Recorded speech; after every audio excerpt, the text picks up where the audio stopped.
Hey guys, I'm Sage Valentine, and I just finished watching AMC's The Walking Dead Season 6, Episode number 7, and here's my review. So everybody had their theories regarding Glenn's death. Some people thought that he was dead. Most people were holding on to that little glimmer of hope that when Glenn and Nicholas fell, Nicholas's body fell right on top of Glenn. I was one of them, and I'm glad that I held on to that hope and never let it go. As for who helped Glenn survive if he had lived, that was the theory that was going on, I had no idea.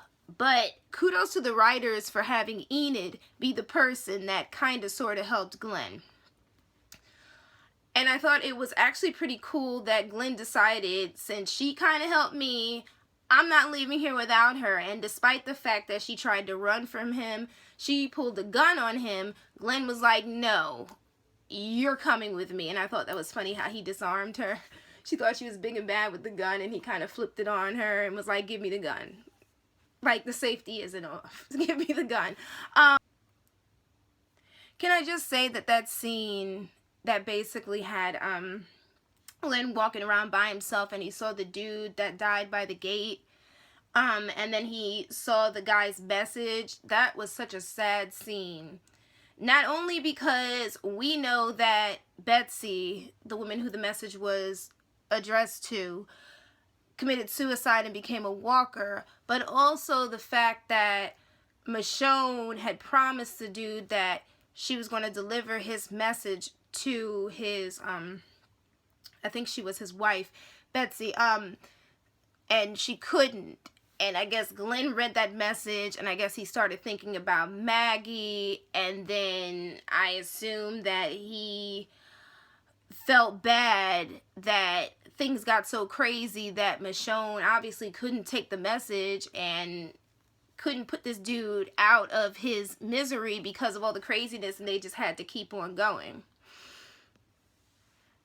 Okay, so they need a new person guarding the, I guess you can call it the armory near the pantry, because that chick reading the book was so distracted, she didn't even notice somebody running around in there, and then she saw the cans knocked over, which left the guns in the room unguarded, and that's how Ron could get a hold of those bullets. Speaking of bullets and guns, Ron is the last person in Alexandria that needs to know how to use a gun, because you could see in his eyes there's something sinister going on, and he's going to try to do something to Carl.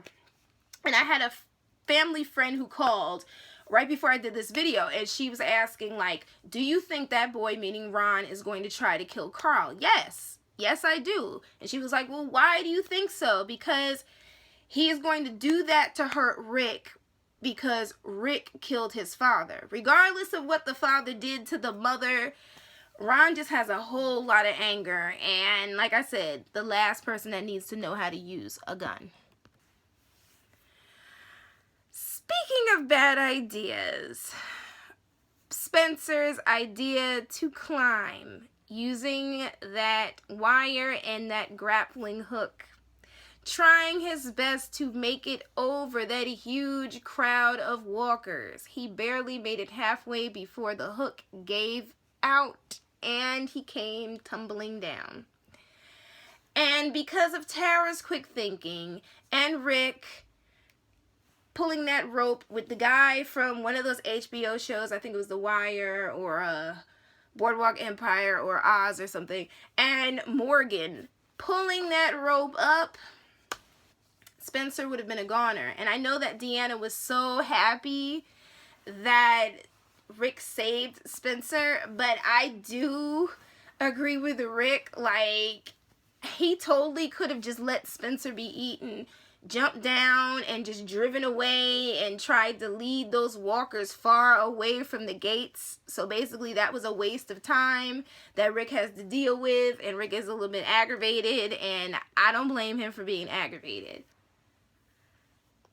But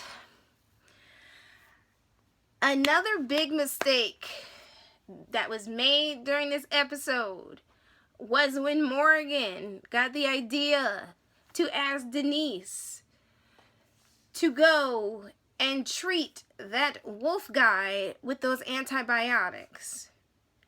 I mean, the idea of keeping that dude, housing him in Alexandria, especially after allowing 5 of his people to escape, was foolish. On top of the fact that everybody is trying to tell Morgan, like, you are going to have to kill. I know you don't like it. I know you think that all lives are precious. I know you're like this whole Husa Zen guy, but you're going to have to kill to protect yourself. And I don't think that Morgan can do that, which is why I do believe that Morgan is going to die pretty soon.